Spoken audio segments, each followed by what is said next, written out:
They're tall, elegant, and becoming one of them is a dream of a lifetime for many women who love to dance. The iconic Radio City Rockettes, and a local woman is one of them. Toledo School for the Arts graduate Britain Feeny joins us this morning from New York City. Good morning. Thanks for joining us today. Thank you so much for having me. You know, I think all of us it just melts our heart to watch these performances. I know that every year when you watch the Rockefeller tree lighting or, you know, whichever holiday event in particular that's on TV, and you just see these dancers, it really makes me teary-eyed because it's just become such a beautiful tradition. So tell me how you became a Rockette. So this was my first year auditioning. You have to be 18 to audition, so I just passed that marker this year. I went to the audition. It was an open call in April, and it was a 3-day audition process. So if you made it all the way to the end, some folks that were, ended up on day 3 were invited to a conservatory program that's invite only, no cost, that happened in August. And we got to train one-on-one with the directors and learn choreography from the show for a week long. We also got to take classes outside. We took jazz and modern and tap, so we really got all areas of dance covered in that week, which was amazing to be able to train like a Rockette. And you did the 9 a.m. to 6 p.m. day where you were rehearsing, you were learning, you were practicing. And so we actually this year 18 new Rockettes were hired, and 17 came from the conservatory program, which was insane. But that definitely helped prepare us for coming into the season. Just to be in sync like that. And obviously, I think part of that audition process is really your physique, correct? You have to be, I think, a certain height or something like that to get in? Yes. So we actually this year lowered the height requirement. It used to be 5'6" to 5'10.5", but this year it is 5'5" to 5'10.5".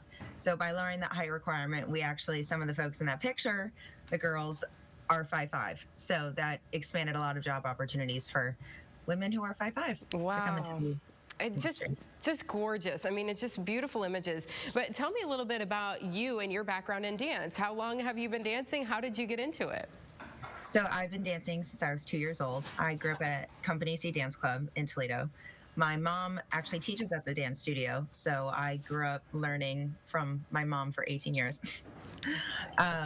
Definitely, I grew up with siblings who danced, so dance was centered around my life all the time. My older brother graduated from Juilliard for dance, and my younger sister still dances at Company C. So it was really in all aspects of our life, which was amazing. But my mom actually took me to see the show when I was 5 years old because we had a student in there at the time playing Clara in the Christmas Spectacular.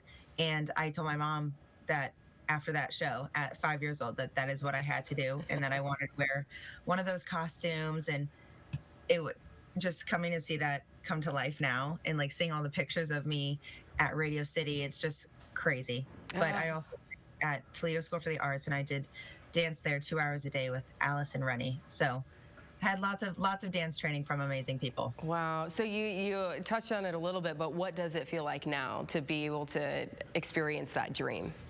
It feels so good.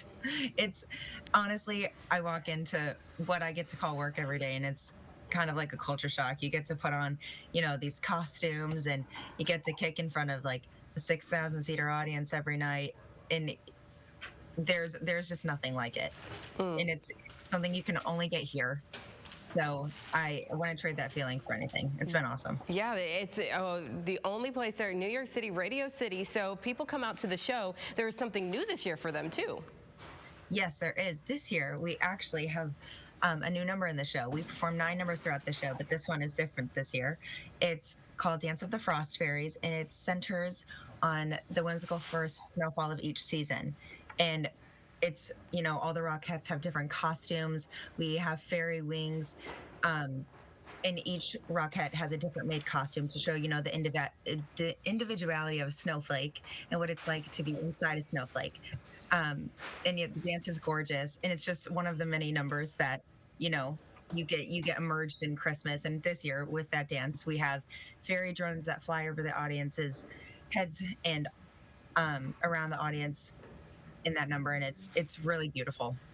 It looks like it is. Just gorgeous looking at the video. I can't imagine what it would be like to see it in person. And people can come out and see the show. You are performing, is it until January 2nd? Is that right? That is correct. Oh, Britton, it's been so wonderful to catch up with you this morning, and congratulations. We are definitely very proud of you back here in Toledo. Thank you so much. Take care. My Thanks for pleasure. joining us.